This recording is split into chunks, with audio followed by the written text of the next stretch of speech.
पालक गोश्त तो आपने बहुत सी जगह खाया होगा, लेकिन इस रेसिपी को ज़रूर ट्राई करें। ये बहुत ज़ायकेदार और लजीज है, जिसका टेस्ट आपको ज़रूर पसंद आएगा। ज़रूर ट्राई करें और कमेंट में अपनी राय का इजहार करें। लाइक और सब्सक्राइब ज़रूर करें ताकि मज़ीद मज़ेदार रेसिपीज़ आप तक पहुँचती रहें। चलें बनाना शुरू करते हैं। सबसे पहले 2 अदद प्याज लें, उन्हें चॉप कर लें। आप चाहें तो प्याज को बारीक काट कर भी डाल सकते हैं। अब एक बड़ा खाने का चम्मच कुटा हुआ अदरक और एक बड़ा खाने का चम्मच कुटा हुआ लहसुन शामिल करें। फिर 5 से 6 हरी मिर्चें डालें। ये छोटे साइज़ की मिर्चें हैं। अगर आपके पास बड़ी मिर्चें हैं तो अपनी पसंद के मुताबिक कम या ज़्यादा कर लें। अब 4 अदद टमाटर बारीक काट लें या चॉप कर लें। 1 किलो पालक को पहले से उबाल कर रख लें।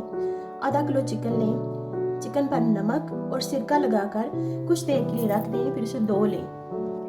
अब हांडी में तेल गरम करें और इसमें प्याज डालकर सुनहरी होने तक भून लें।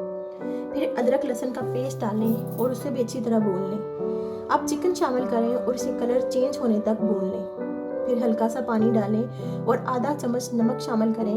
अपने जायके के मुताबिक कम या ज़्यादा कर सकते हैं। अब 1 चम्मच सिरका, टमाटर का पेस्ट, हरी मिर्चें, हल्दी पाउडर, गरम मसाला, कसूरी मेथी, सूखा धनिया, क्रश चिली और सुर्ख लाल मिर्च शामिल करें। थोड़ा सा पानी डालकर ढक्कन लगा दें और हल्की आंच पर चिकन गलने दें। चेक करें चिकन गल चुका है। अब इसमें उबला हुआ पालक डाल दें। नमक ज़रा कम लग रहा था तो थोड़ा सा मज़ीद शामिल किया है। अब 1 कप दूध, 3 चम्मच मलाई और 2 चम्मच दही डालकर अच्छी तरह मिक्स करें। साथ ही 1 अदद बड़ा लहसुन का जवा कुचल कर शामिल करें। अब पालक गोश्त को अच्छी तरह भूनें जब तक तेल ऊपर नजर आने लगे। तो लीजिए, मज़ेदार पालक गोश्त तैयार है। खुद भी खाएं और घर वालों को भी खिलाएं।